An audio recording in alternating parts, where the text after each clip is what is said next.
എൻ്റെ പേര് ഫഹദ് പരി. എൻ്റെ വീട് മലപ്പുറം കോൽമണ്ണ എന്ന് പറഞ്ഞ സ്ഥലത്താണ്. ഞാൻ വർക്ക് ചെയ്യുന്നത് സൗദി ദമാമിലായിട്ട് വർക്ക് ചെയ്യുന്നത്. ഇത് എൻ്റെ വീടിൻ്റെ രണ്ട് ഭാഗങ്ങൾ നമ്മൾ എൻജയുടെ സ്റ്റോൺ കോട്ടഡ് ഷീറ്റും അതിൻ്റെ ഹീറ്റ് ഔട്ട് സീലിംഗ് മെറ്റീരിയലും വെച്ചിട്ടുള്ളത്. അപ്പോൾ ജസ്റ്റ് വീട് നമ്മൾ ഹൗസ് വാമിങ് ചെയ്തിട്ട് 1 വീക്ക് ആയിട്ടുള്ളൂ. അപ്പോൾ എൻ്റെ എക്സ്പീരിയൻസ് ആണെങ്കിൽ വെരി ഗുഡ് പെർഫോമൻസ് ആണ്. നമ്മൾ തൊട്ടടുത്ത് തന്നെ തറവാട് വീടുണ്ട്, അത് കോൺക്രീറ്റ് വീടാണ്.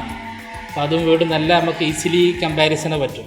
ജസ്റ്റ് വൈകുന്നേരമൊക്കെ ഇല്ലെങ്കിൽ ഒരു 3 മണിക്ക് ശേഷം സുഖമായിട്ട് ഇരിക്കാൻ പറ്റും. തീരെ നമുക്ക് ആവി ഫീൽ ചെയ്യുന്നില്ല. ജസ്റ്റ് വിൻഡോ ഒക്കെ തുറന്ന് ഷൈനിട്ടാൽ തന്നെ നല്ലൊരു കൂളിംഗ് എഫക്റ്റ് ഉണ്ട്. കോൺക്രീറ്റിൻ്റെ അത്രയ്ക്ക് ഹീറ്റ് ഒരിക്കലും വരുന്നില്ല. പിന്നെ രാത്രിയൊക്കെയാണെങ്കിൽ തന്നെ ബെഡ്റൂമിൽ ഒരു ബെഡ്റൂമും തന്നെ ചെയ്തിട്ടുള്ളത് തീരെ ഹീറ്റ് ഫീൽ ചെയ്യുന്നില്ല. നമുക്ക് വളരെ പെട്ടെന്ന് ഹീറ്റ് ഡിസ്ചാർജ് ചെയ്യുന്ന പോലെ തന്നെ നമുക്ക് അനുഭവപ്പെടുന്നത്. വളരെ നല്ല മെറ്റീരിയലായിട്ടാണ് എനിക്ക് തോന്നുന്നത്. പിന്നെ നല്ല ഔട്ട്സൈഡ് ലുക്കാണെങ്കിലും വളരെ കൺവീനിയൻ്റ് ആണ്. നല്ലൊരു ഗുഡ് ലുക്കിംഗ് ആണ് എപ്പോഴും.